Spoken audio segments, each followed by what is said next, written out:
मेरा सौभाग्य है कि आज मैं आप सबके दर्शन कर पा रहा हूं।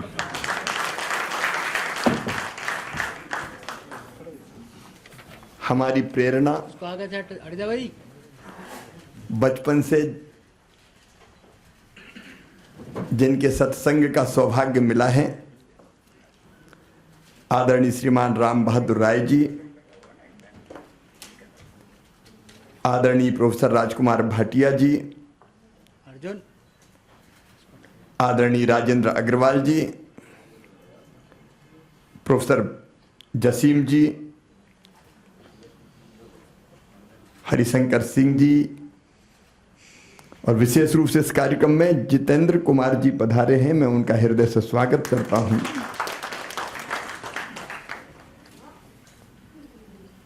उपस्थित सभी बहनों और भाइयों और भांजे और भांजियों,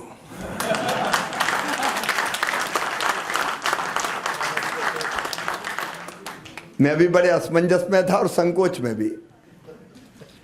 बार बार कहा जा रहा है मुख्य अतिथि, मुख्य अतिथि, मुख्य अतिथि। मैं अतिथि नहीं हूं, मैं तो मामा हूं। और वैसे भी अतिथि तो वो होता है जिसके आने की तिथि ज्ञात नहीं होती, बिना बताए कभी भी टपक जाए, वो अतिथि। ठीक है बेटी। और इस कार्यक्रम में मैं मेहमान कैसे हो सकता हूं? मैं भी घर वाला हूं, परिवार वाला हूं। अभी राजेंद्र जी बता रहे थे, अत्यंत प्राचीन, महान और राष्ट्र भारत हमारा देश। जब दुनिया के विकसित देशों में सभ्यता के सूर्य का उदय नहीं हुआ था, तब हमारे यहां वेदों की ऋचाएं रच दी गई थी, हजारों साल पहले। हम लोकतंत्र की जननी हैं। दुनिया में सबसे पहले गणराज्य, लोकतंत्र अगर कहीं था तो वो भारत में था। एकम सद विप्रा बहुधा वदन्ति, अभी कह रहे थे। कितनी वैचारिक स्वतंत्रता अपने देश में। तेरा रास्ता भी सही और तेरा भी सही, जो पसंद हो उस रास्ते जाओ, अंततः पहुंचोगे भाई। अद्भुत है अपना देश सचमुच में। मैं जो युवा है उनसे कहना चाहता हूं, ऐसी वैचारिक स्वतंत्रता कहीं रही है क्या?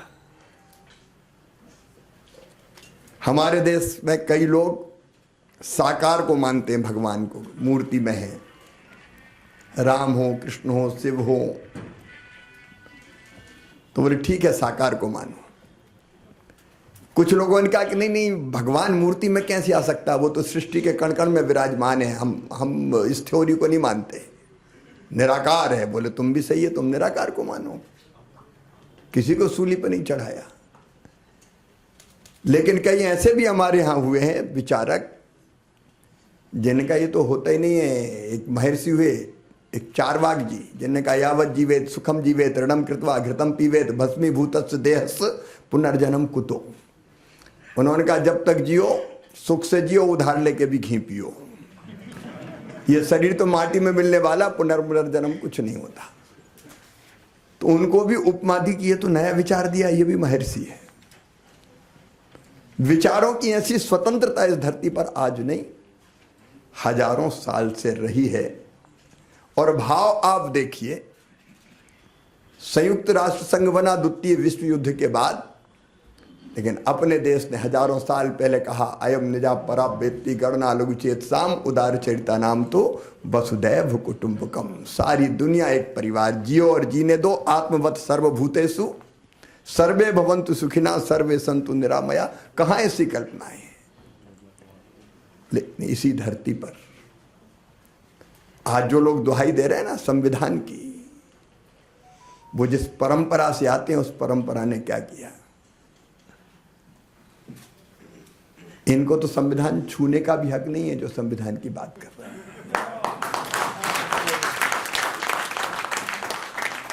क्या किया था इनने? मैं तो बहुत छोटा था, हाँ, मैं इमरजेंसी के पहले पैदा हुआ। लेकिन राम बहादुर भाई साहब और राजकुमार जी यहाँ बैठे हुए हैं। मैं मॉडल स्कूल भोपाल में था, एक उसका प्रेसिडेंट था भोपाल में, टीटी नगर, तात्या टोपे नगर। आजकल ये भी बदल देते हैं, तात्या टोपे नगर को टीटी नगर कर देते हैं। और स्वाभाविक रूप से उस समय विद्यार्थी परिषद के संपर्क में आया,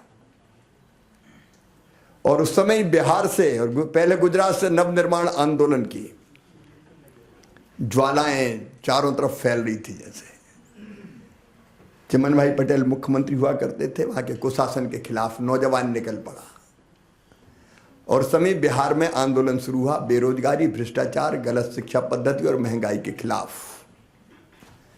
जिसको छात्रों ने शुरू किया, नौजवान आगे आए और अंततः उसका नेतृत्व किया लोकनायक जयप्रकाश नारायण जी ने। मैं भी पढ़ता था, छोटा था,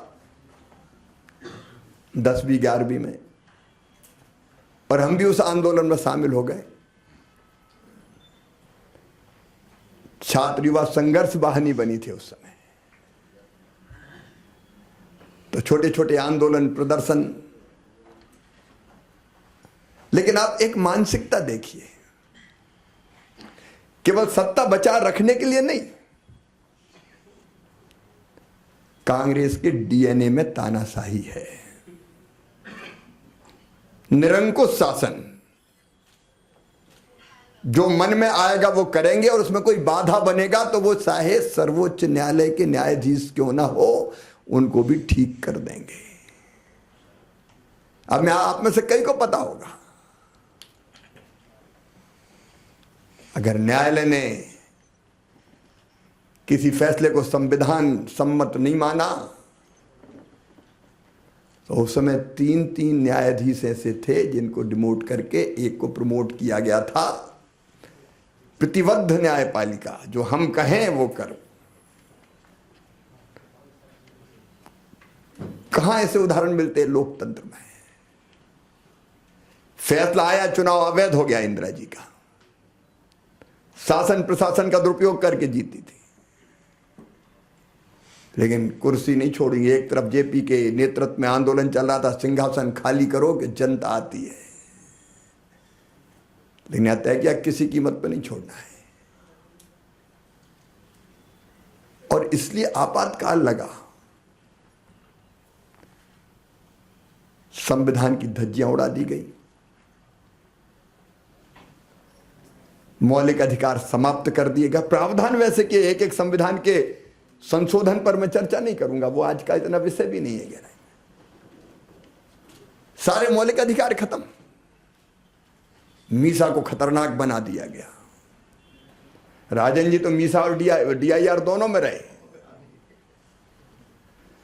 आप कल्पना करते हैं, कई को पता नहीं क्या हुआ।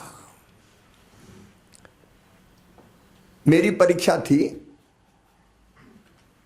मैं 11वीं की परीक्षा दे रहा हूं। उस समय 10+2 नहीं हुआ करता था मध्य प्रदेश में। 11वीं और 11वीं पास करके फिर कॉलेज में जाते थे। मैं 11वीं की परीक्षा देनी थी, तो मैं तो गांव का रहने वाला, भोपाल में कमरा किराए पे लेके पढ़ते थे। और आंदोलन से स्वाभाविक रूप से छात्र होने के कारण जुड़ा था। तो मेरी परीक्षा थी, मुझे अच्छी तरह याद है, 10 अप्रैल से 76 की बात कर रहा हूं मैं। 8 तारीख को मैं रात को 11 बजे पढ़ रहा था, दरवाजा कमरे का खटखटाया। मैं ऐसे ही पजामा और बुशर्ट में जैसे पढ़ते हैं घर में वैसे था, और तो कोई था नहीं। दरवाजा खोला तो सामने पुलिस वाले दिखाई दिए। मुझे देखते कहा कि तू ये शिवराज सिंह चौहान? मैंने कहा हाँ हूं, तो मैं ही। तो बोले तू इंदिरा गांधी के खिलाफ आंदोलन चलाएगा? हमें और पहले और भी दुबला पतला था। तो मेरी परीक्षा थी, तो मैंने एक बार तो ये कहा कि नहीं आंदोलन कहाँ। तो दूसरा बोला कि ये कहा दुबला पतला आंदोलन चलाएगा, कोई दूसरा शिवराज सिंह चौहान होगा। तो एक घाघ से हेड कांस्टेबल थे, उनका नहीं तलाशी तो ले ही लो। अब तलाशी ली तो मटेरियल निकल गया, आप हाथ खिला। मैं उसके बाद आपको बता रहा हूं 4 थपाड़े तो हमारे, और जैसी गालियां दी मैं बयान नहीं कर सकता आपको। पकड़ के ले गया भोपाल के हबीबगंज थाने में, हमने नाम बदल के कर दिया रानी कमलापति उसका, स्टेशन का भी।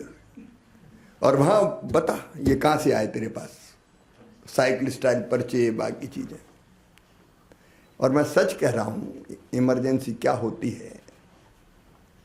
मेरे घुटनों के जोड़ों में, कोहनियों के जोड़ों में इतने डंडे मारे गए कि आज भी जब बादल आते हैं, कड़कते हैं, तब हाथ और पैर दुखते हैं, एक एक जोड़ दुखता है।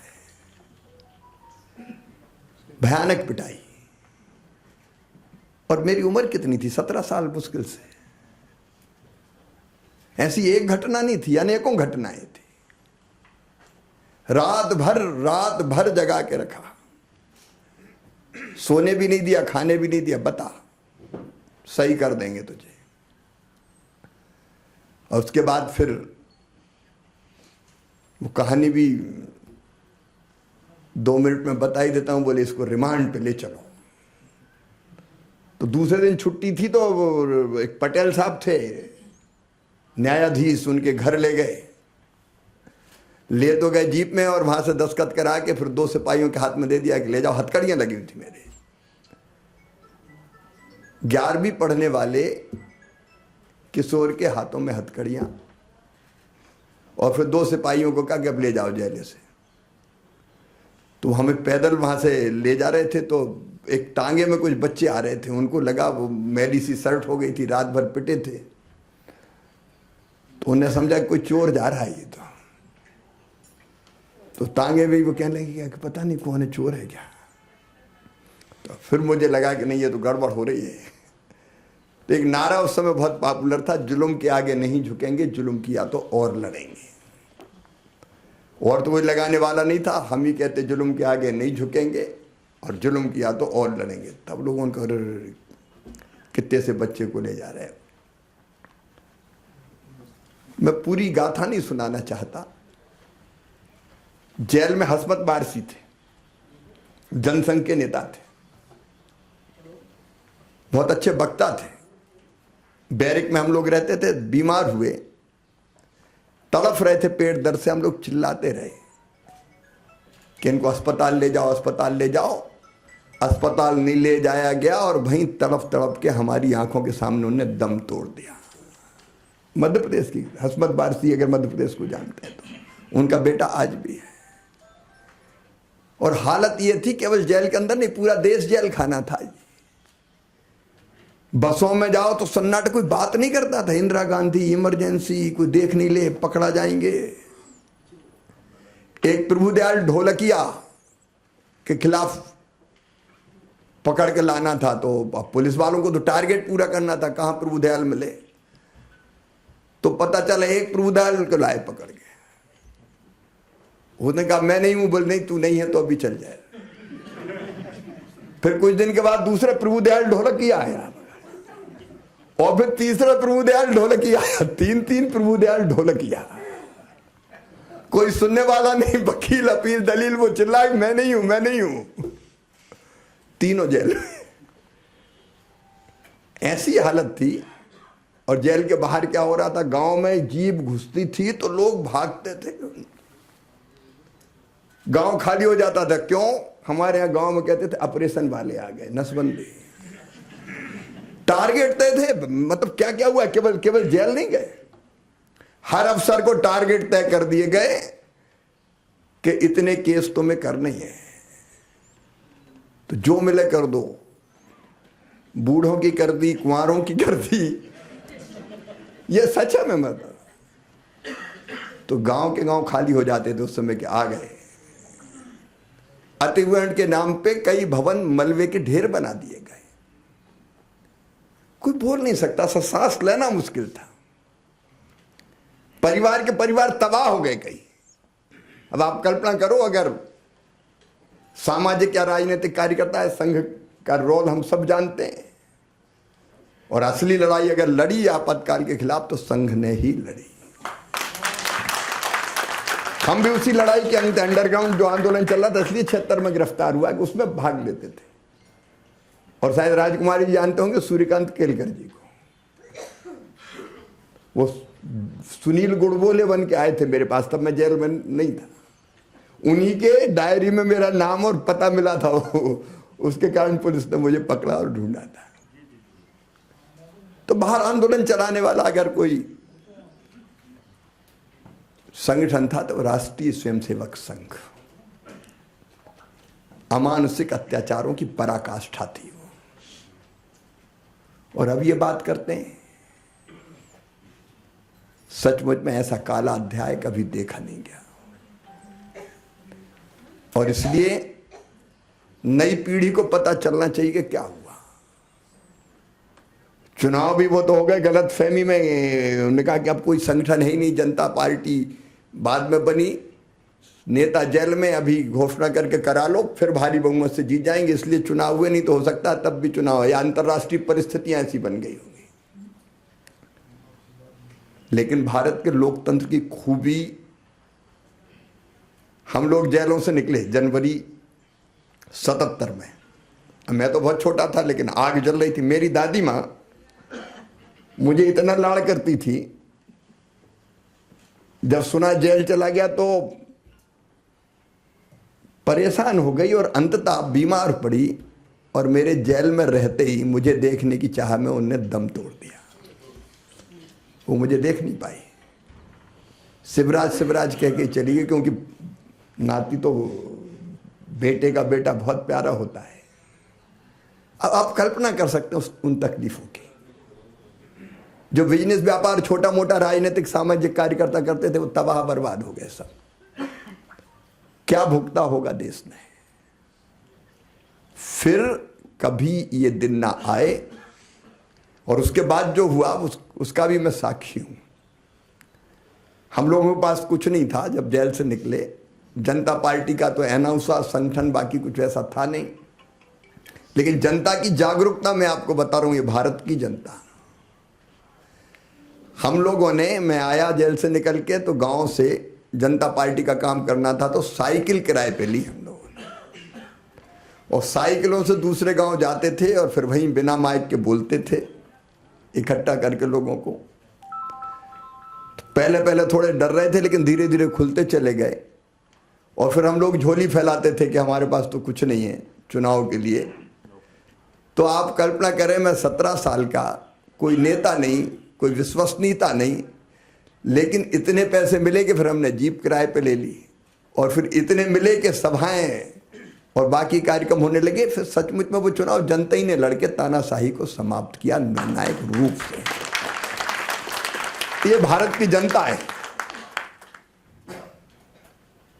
जो भारत के जीवन मूल्य परंपराएं हैं, विचार है, उसी को वो जीवित रखेगी।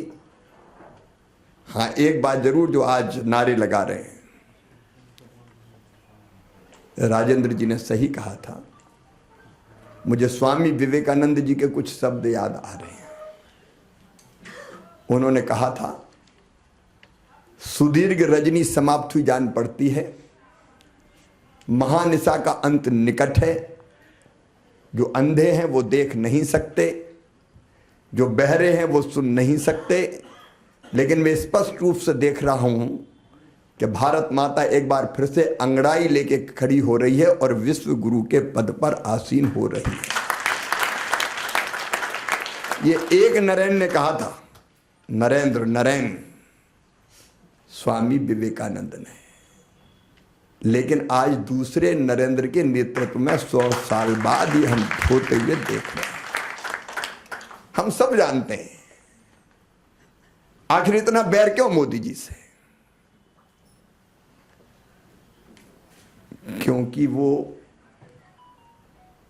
अपनी संपूर्ण सामर्थ्य, क्षमता और समर्पण से एक वैभवशाली, गौरवशाली, संपन्न, समृद्ध, शक्तिशाली और एक विकसित भारत का निर्माण कर रहे हैं। आज वो उपलब्धियां गिनाने की जरूरत नहीं है, लेकिन भारत के बढ़ते हुए सम्मान को हम सब ने अपनी आंखों से देखा है। और मेरे प्रिय मित्रों, ये मेरा विश्वास है और आज मैं ये यहां से कहने का साहस कर रहा हूं, विरोधी कितनी भी कोशिश कर ले, लोकतंत्र का आनंद है चुनाव। और चुनाव के परिणाम को कोई फिक्स है क्या सीटें कितनी जीतोगे? लोकतंत्र में कोई सीट हारते हैं, कोई जीतते हैं, उसमें क्या दिक्कत है? लेकिन तीसरी बार लगातार, ये व्याख्या भी गलत हो रही है, तीसरी बार लगातार संपूर्ण शानदार बहुमत की सरकार बनाने का उदाहरण 62 के बाद अगर किसी ने स्थापित किया है तो श्री नरेंद्र मोदी जी के नेतृत्व में स्थापित। यह बड़ी विजय है। परसेप्शन गलत बनाया जा रहा है। जिनकी 99 आई, अब वो चकते घूम रहे हैं और 240 वालों से कह रहे हैं कि तुम तो हार गए। अब ये अजीब बात है, मुझे समझ में नहीं आती। सैकड़ा पार नहीं किया और कह रहे हम जीत गए। तो ऐसे जीतना तो कई सालों तक जीतते रहो ऐसे ही। तो आप उस दल की हालत का अंदाज लगा सकते हैं जो 99 सीटों में ही प्रसन्न होकर महाविजय प्राप्त हो गई। धन्य महाराज, रहो प्रसन्न ऐसे। तो एनडीए को पूर्ण बहुमत है जी, और इस परसेप्शन को भी बदलने की जरूरत है। अगर लोकप्रिय बहुमत मिला है तो एनडीए भारतीय जनता पार्टी और नरेंद्र मोदी जी को मिला है ये। और मुझे पूरा विश्वास है कि ऐसी जागरूक जनता के रहते हुए लोकतंत्र सुरक्षित है। लेकिन आपातकाल के इस काले अध्याय को ठीक से जनता के सामने रखना चाहिए। और मैं फिर कह रहा हूं, भौतिकता की अग्नि में दग्ध विश्व मानवता को शाश्वत शांति के पथ का दिग्दर्शन कोई कराएगा तो अपना भारत कराएगा और इसी रास्ते चलाएगा विकसित भारत। उसके निर्माण में हम जो सहयोग दे सके देने का जरूर प्रयत्न करें। बहुत बहुत धन्यवाद।